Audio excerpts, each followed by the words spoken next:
سامعین دی وقار حصول برکت اور ترقی معرفت اور حضور صلی اللہ علیہ وسلم کی قربت کے لیے درود و سلام سے بہتر کوئی ذریعہ نہیں ہے۔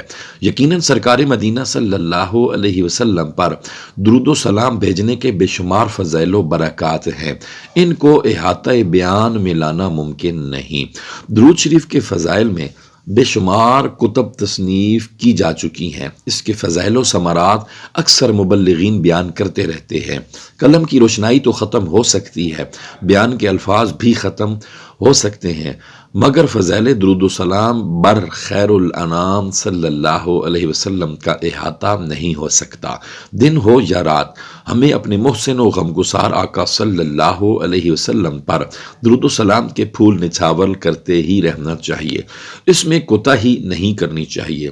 یوں بھی سرکار مدینہ صلی اللہ علیہ وسلم کے ہم پر بے شمار احسانات ہیں۔ بطن سیدہ آمنہ رضی اللہ عنہا سے دنیائے آب و گل میں جلوہ افروز ہوتے ہی آپ نے سجدہ فرمایا اور ہونٹوں پر یہ دعا جاری تھی، رب ہب لی امتی، یعنی پروردگار میری امت میرے حوالے فرما۔ رحمت عالم صلی اللہ علیہ وسلم سفر معراج پر روانگی کے وقت امت کے عاصیوں کو یاد فرما کر ابدیدہ ہو گئے۔ دیدار جمال خداوندی اور خصوصی نوازشات کے وقت بھی گناہگاران امت کو یاد فرمایا۔ عمر بھر گناہگاران امت کے لیے غمگین رہے، لہٰذا محبت اور عقیدت بلکہ مروت کا بھی یہی تقاضا ہے کہ غمخوار امت صلی اللہ علیہ وسلم کی یاد اور درود و سلام سے کبھی بھی غفلت نہ کی جائے۔ اگر کوئی شخص کسی پر احسان کرے تو چاہیے کہ محسن کا بدلہ دیا جائے، اگر بدلہ نہ ہو سکے تو کم از کم اس کے لیے دعا کر دی جائے۔ اگر کسی کے گھر دعوت کھائیں تو اس کے لیے بھی دعا کریں۔ غور فرمائیں پیارے مصطفیٰ صلی اللہ علیہ وسلم کے ہم پر کتنے احسانات ہیں، مگر یہ کب ممکن ہے کہ ہم ان کا شکریہ ادا کر سکیں؟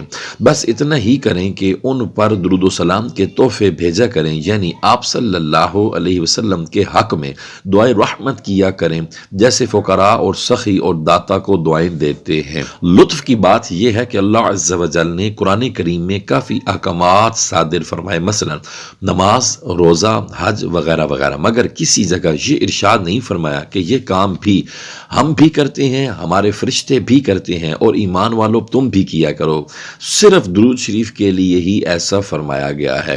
اس کی وجہ بالکل ظاہر ہے، کیونکہ کوئی کام بھی ایسا نہیں جو خدا کا بھی ہو اور بندے کا بھی۔ یقیناً اللہ تبارک و تعالی کے کام ہم نہیں کر سکتے اور ہمارے کاموں سے اللہ عز و جل بلند و بالا ہے۔ اگر کوئی کام ایسا ہے جو اللہ عز و جل کا بھی ہو، ملائکہ بھی کرتے ہوں اور مسلمانوں کو بھی اس کا حکم دیا گیا ہو، وہ صرف اور صرف آقا دو جہاں صلی اللہ علیہ وسلم پر درود بھیجنا ہے۔ اللہ عز و جل کا درود ہے رحمت نازل فرمانا، جبکہ فرشتوں کا اور ہمارا مسلمانوں کا گناہگاروں کا درود دعائے رحمت کرنا ہے۔ سامعین دی وقار، اللہ عز و جل نے اس آیہ مبارکہ میں یہ خبر دی ہے کہ ہم ہر آن ہر گھڑی اپنے پیارے محبوب صلی اللہ علیہ وسلم پر رحمتوں کی بارش برساتے ہیں۔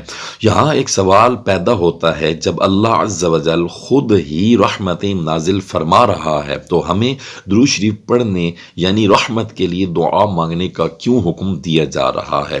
کیونکہ مانگی وہ چیز جاتی ہے جو پہلے سے حاصل نہ ہو، تو جب پہلے سے ہی رحمتیں اتر رہی ہیں پھر مانگنے کا حکم کیوں دیا گیا؟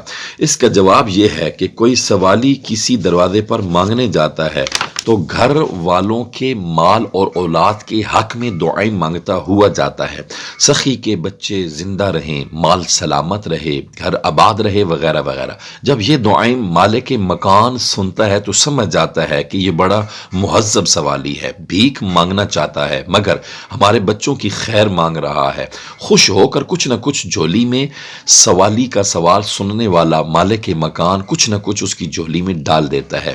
یہاں حکم دیا گیا، اے ایمان والو، جب تم ہمارے یہاں کچھ مانگنے آؤ تو ہم تو اولاد سے پاک ہیں، مگر ہمارا ایک پیارا حبیب محمد مصطفیٰ صلی اللہ علیہ وسلم ہے، اس کے اور اس کی اہل بیت کی خیر مانگو، اس کے اصحاب کی خیر مانگو، ان کو دعائیں دیتے رہو، تو جن رحمتوں کی ان پر بارش ہو رہی ہے اس کا تم پر بھی چھینٹا ڈال دیا جائے گا۔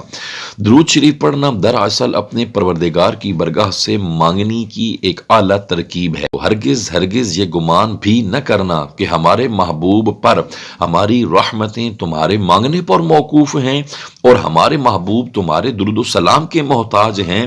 تم درود پڑھو یا نہ پڑھو، ان پر ہماری رحمتیں برابر برستی ہی رہتی ہیں۔ تمہاری پیدائش اور تمہارا درود و سلام پڑھنا تو اب ہوا، تم سے درود و سلام پڑھوانا یعنی پیارے محبوب صلی اللہ علیہ وسلم کے لیے دعائے رحمت منگوانا تمہارے اپنے ہی فائدے کے لیے ہے۔